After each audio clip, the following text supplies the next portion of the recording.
Hi friends, welcome back to our channel. இன்னைக்கு நம்மளோட சேனல்ல என்ன பார்க்க போறோம்னு பாத்தீங்கன்னா டிப்ஸ் எல்லாம் தாங்க பார்க்க போறோம். சோ இந்த டிப்ஸ் எல்லாம் உங்களுக்கு கண்டிப்பா யூஸ்ஃபுல்லா இருக்கும்னு நினைச்சு நான் ஷேர் பண்ணியிருக்கேன். உங்களுக்கு தெரிஞ்ச டிப்ஸ் எல்லாமும் கமெண்ட் பாக்ஸ்ல நீங்க ஷேர் பண்ணுங்க. கண்டிப்பா அதை நான் நெக்ஸ்ட் வீடியோல போடுறேன். இந்த டிப்ஸ் எல்லாம் நீங்க கடைசி வரைக்கும் ஸ்கிப் பண்ணாத பாத்தீங்கன்னா தாங்க உங்களுக்கு ஏதாவது ஒன்று பயனுள்ளதா இருக்கும். இந்த மாதிரி நிறைய டிப்ஸ் எல்லாம் ஆல்ரெடி நான் போட்டிருக்கேன். அதையும் ஒரு பிளேலிஸ்டா தரேன், போய் பாருங்க. நம்மளோட சேனலை அப்படியே சப்ஸ்கிரைப் பண்ணிக்கங்க. இப்போ வாங்க ஃபர்ஸ்ட் என்னன்னு பார்த்துடலாம். தேங்காய் வாங்கியிருந்தேங்க. தேங்காய் வந்து உடைக்கிறதுக்கு காலையில் எனக்கு கஷ்டமாயிடுது. ஜென் இருந்தாங்கன்னா கொஞ்சம் சீக்கிரம் சட்டுன்னு உடைச்சிடலாம் இல்லைங்களா? ஆனால் எந்நேரமும் நம்மளால அவங்களுக்காக வெயிட் பண்ண முடியாது. ஸோ அப்போ என்ன பண்ணலாம் அப்படின்னு பார்த்தீங்கன்னா, தேங்காவை உங்களுக்கு சட்டுன்னு உடைக்கணும்னா இந்த மாதிரி தண்ணியில் போட்டு கொஞ்சம் நேரம் வச்சுடுங்க, அதாவது ஊற வச்சுடுங்க. அப்புறம் எடுத்து நீங்கள் உடையும் போது டக்குன்னு உடஞ்சிடுங்க. அதே மாதிரி தேங்காய் கீனவும் உள்ள வந்து தேங்காய் எடுக்கவும் உங்களுக்கு அப்படி லேயர் லேயராக வரும். கண்டிப்பாக அந்த டிப்ஸ் உங்களுக்கு யூஸ்ஃபுல்லாக இருக்கும். காலையில் ஸ்கூலுக்கு பசங்க போகும்போது கூட நம்மளால தேங்காய் உடைக்கணும்னா ரொம்ப நேரம் நான் தட்டிக்கிட்டே இருக்க வேண்டியதாக இருக்குங்க. சட்டுன்னு உடைக்கவே முடியாது. ஸோ அந்த மாதிரி சமயத்திலலாம் உங்களுக்கு யூஸ்ஃபுல்லாக இருக்கும். அதே மாதிரி பார்த்தீங்கன்னா பூஜை செய்வீங்க இல்லைங்களா? அப்பயும் இந்த மாதிரி டிப்ஸ் எல்லாம் உங்களுக்கு யூஸ்ஃபுல்லாக இருக்கும். ட்ரை பண்ணி பாருங்க. அது மட்டும் இல்லாத தேங்காய் வந்து உடைக்கும் போது நீங்கள் எப்படி உடைக்கணும் அப்படின்னு பார்த்தீங்கன்னா, இந்த மாதிரி பாருங்கள், லேயர் நீட்டாக கோடு வருது இல்லைங்களா? இந்த கோட்டை பார்த்து நீங்கள் தேங்காவை உடைச்சிங்கன்னா கண்டிப்பாக சட்டுன்னு உடைஞ்சிடுங்க. நீங்கள் தட்டிக்கிட்டே இருக்க வேண்டிய அவசியம் இல்லை. இப்போ பாருங்கள், நான் உடைச்சி காமிக்கிறேன். அதே மாதிரி பூஜைக்கு உடைக்கும் போது ஒரு சிலருக்கு வந்து 3-4 உடைஞ்சிடும். அது வந்து ஒரு சிலருக்கு மனசு கஷ்டமாயிடும். அந்த மாதிரிலாம் உடைக்காத இருக்க இந்த மாதிரி நீங்கள் நேராக பார்த்து அந்த கோடை பார்த்து நீங்கள் உடைச்சிங்கன்னா தேங்காய் வந்து 2 தாங்க உடையும். அதுவும் சட்டுன்னு உடஞ்சிடும். இப்போ பாருங்கள், 2 தட்டில் விரிசல் விட்டாச்சு. இப்போ இது இன்னொரு பக்கம் ஒரு பக்கம் தட்டிட்டோம்னா அவ்வளோதாங்க. இப்போ நல்லாவே உடஞ்சிடுச்சுங்க. இப்போ பாருங்கள், தண்ணியெல்லாம் ஃபஸ்ட்டு எடுத்துட்டு இதுக்கப்புறம் நம்ம 2 இதை எடுத்துடலாம்.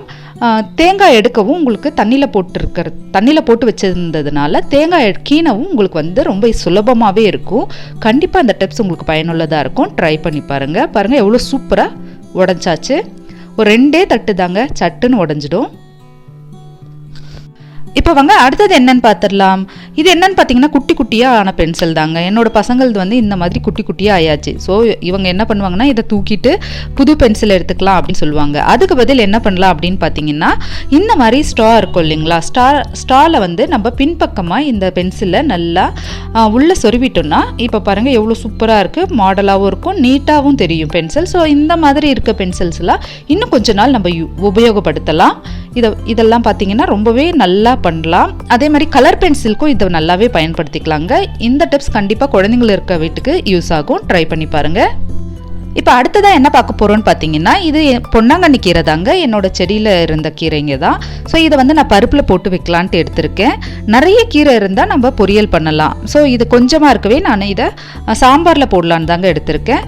இப்போ இதை எப்படி உருவலாம் அப்படின்னு பார்த்தீங்கன்னா, இதுன்னு இல்லைங்க, முருங்கைக்கீரை, கருவேப்பிலெல்லாம் இந்த மாதிரி நீங்கள் உருவிக்கலாம். இந்த மாதிரி ஜல்லடை மாதிரி இருக்க கிண்ணமோ இல்லை வந்து உங்களுக்கு தட்டு மாதிரி இருக்கும், அது உள்ள இந்த மாதிரி சொருவிட்டு நீங்கள் இழுத்தீங்கன்னாலே சட்டுன்னு வந்துருங்க. இது வந்து என்னோட பசங்க தான் இதை ஃபுல்லாக பண்ணுறாங்க பாருங்க. இதை நீங்கள் குழந்தைங்க கிட்ட கொடுத்தா கூட செஞ்சுடுவாங்க. நம்மளுக்கு அந்த மாதிரி கீரை உருவணுன்ற டைம் கூட சேவ் ஆகிடும். அவங்களுக்கும் மொபைல் நோண்டாத இந்த மாதிரி நம்ம வேலையை கொடுத்தோம்னா அவங்களுக்கும் என்டர்டெயின்மெண்ட்டாகவும் இருக்கும், யூஸ்ஃபுல்லாகவும் இருக்குங்க நம்மளுக்கும். பாருங்க, இது வந்து இந்த கீரைக்குன்னு இல்லைங்க, முருங்கைக்கீரை, அப்புறம் கருவேப்பிலை, புதினா எல்லாத்துக்குமே இந்த மாதிரி நீங்கள் பயன்படுத்தி பார்க்கலாம். வேலையும் சுலபமாக இருக்கும். ட்ரை பண்ணுங்க. இப்போ வாங்க அடுத்தது என்னன்னு பார்த்துடலாம். சிலிண்டர் வந்து எப்பயுமே நம்ம மாற்றும் போது எனக்கு இது வந்து ரொம்பவே இந்த மாதிரி ஆகுங்க.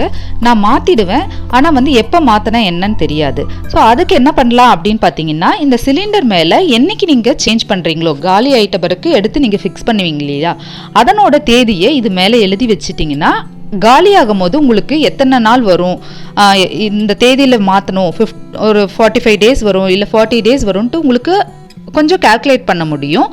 ஒரு சிலர் என்ன பண்ணுவாங்க அப்படின்னு பார்த்தீங்கன்னா, இது மேலே வந்து கேலண்டரோட, அதாவது தேதி கிழிக்கிற கேலண்டர் இருக்கும் இல்லைங்களா, அந்த ஷீட்டை வந்து ஒட்டிடுவாங்க. ஃபார் எக்ஸாம்பிள் 1ஆம் தேதினா அந்த 1ஆம் தேதி தேதியை எடுத்து கிழிச்சு இதில் ஒட்டிடுவாங்க. இது வந்து என்னோட அம்மா மாமியார்லாம் அந்த மாதிரிலாம் பண்ணுவாங்க. ஸோ அந்த மாதிரியும் நீங்கள் பயன்படுத்திக்கலாம். இந்த மாதிரி எழுதி வைக்கும் போது உங்களுக்கு அடுத்த சிலிண்டர் மாற்றுறதுக்கு ரொம்பவே பயனுள்ளதாக இருக்கும். ட்ரை பண்ணி பாருங்கள். இப்போ வாங்க அடுத்தது என்னன்னு பார்த்துடலாம். இது என்னன்னு பார்த்தீங்கன்னா மொபைல் சார்ஜர் தாங்க. ஸோ இதனோட ஒயர் ரொம்ப நீண்டுக்கிட்டு இருக்கும், நீளமாக இருக்குது.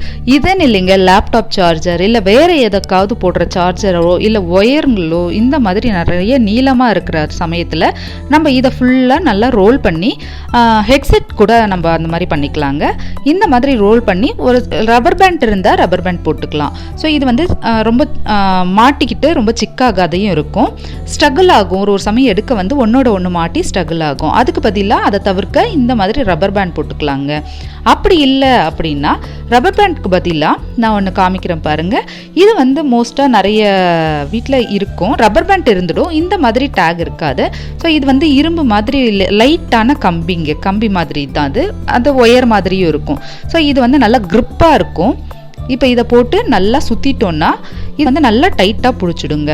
இதுக்குன்ட்டு இல்லை, இது நீங்கள் எந்த ஒயருக்கோ இல்லை டிவி ஃப்ளக் பாயிண்ட்டுக்கு அந்த ஒயருக்கு எதுக்காக இருந்தாலும் இதை வந்து பயன்படுத்தலாம். இந்த மாதிரி நீங்கள் நல்லா டைட்டாக இதை போட்டு சுற்றிட்டிங்கன்னா ரொம்ப கழண்டவே கழண்டாதுங்க. ரப்பர் பேண்டாவது கொஞ்சம் பிசு பிசுன்னு ஆக ஆரம்பிச்சிடும், இது அது கூட ஆகாது. இதையும் ட்ரை பண்ணி பாருங்கள்.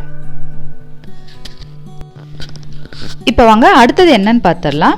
இந்த மாதிரி முத்து மாலை இல்லைன்னா ஏதாவது ஸ்டோன் வச்ச மாலைங்கள்லாம் இருக்கும் நம்மக்கிட்ட. ஸோ அதை வந்து அப்படியே வச்சோன்னா ஸ்டோன் கொட்டிடும், இல்லை இதனோட கலர் எல்லாம் ஒன்னோட ஒன்று இருக்கும் போது கலர் வந்து கொஞ்சம் போக ஆரம்பிச்சிடும், அதனால் ஸ்பாயில் ஆக ஆரம்பிச்சிடுங்க. அதுக்கு என்ன பண்ணலான்னா இந்த மாதிரி ஸ்பாஞ்சான ஒரு ஷீட் எடுத்துக்குங்க. ஒரு சிலதில் வந்து செட்டாகவே வரும், அப்படி இல்லாத பட்சத்தில் ஏதாவது கொரியரில் இந்த மாதிரி ஸ்பாஞ்சான ஷீட்ஸ் எல்லாம் வரும். அதை எடுத்துக்கிட்டு இந்த மாதிரி போட்டுருங்க. மேலே 2 பக்கமும் இது வந்து ஃபிக்ஸ் ஆகுற மாதிரி ஒரு ஹோலோ இல்லை ஒரு மார்க்கோ போட்டு அது உள்ள நம்ம இந்த மாதிரி ஜாயின் பண்ணிடலாம்.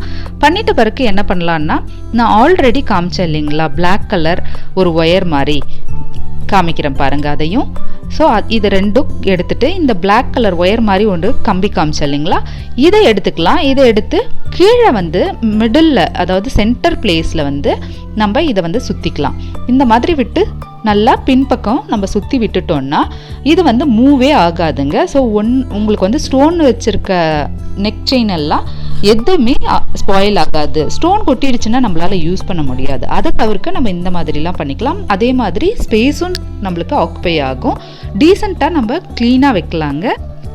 ஸோ ஒரு 5-6 செட்டு இருந்தால் கூட இந்த மாதிரி போட்டு ஒரு பாக்ஸ் உள்ள போட்டு வச்சிடலாம். இப்போ பாருங்கள், நீங்கள் எவ்வளோ இதை வந்து ட்ராவல்க்கு கூட எடுத்துகிட்டு போகலாம், மூவே ஆகாதுங்க, ஸ்டோனும் கொட்டாது. இந்த மாதிரி உங்களுக்கு ஒரு 5-6 செட் இருந்தாலும் இந்த மாதிரி ஃபிக்ஸ் பண்ணி மேலே ஒரு கவர் போட்டு வச்சிடலாம். எப்போ தேவையோ அதை எடுத்துக்கலாம். அப்படி இல்லையா இந்த மாதிரி ஜிப் கவர் இருக்கும் இல்லைங்களா, ஜிப்லாக் கவர் இருக்கும், அதில் கூட நீங்கள் போட்டுடலாம். அதையும் நான் காமிக்கிறேன். இதை பாருங்கள், இந்த மாதிரி கவரில் ஒரு எத்தனை செட் இருக்கோ போட்டு அதை வந்து பாக்ஸில் போட்டு வச்சிட்டிங்கன்னா உங்களுக்கு தேவையானப்போ டக்குன்னு எடுத்து பயன்படுத்திக்கலாங்க. இந்த மாதிரி கவர் கிடைக்கும் போதெல்லாம் நீங்கள் எடுத்து வச்சுக்கோங்க, கண்டிப்பாக யூஸ்ஃபுல்லாக இருக்கும்.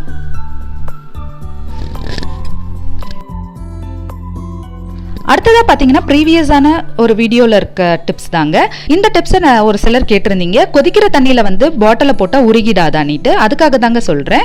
இதை நம்ம வந்து கொதிக்கிற இருக்கிற தண்ணியில் போடுறதில்ல, கொஞ்சம் மைல்டாக இருக்கிற தண்ணியில் தான் போடுறோம், சுடு தண்ணியில். ஸோ பாட்டில் எதுவும் ஆகாது.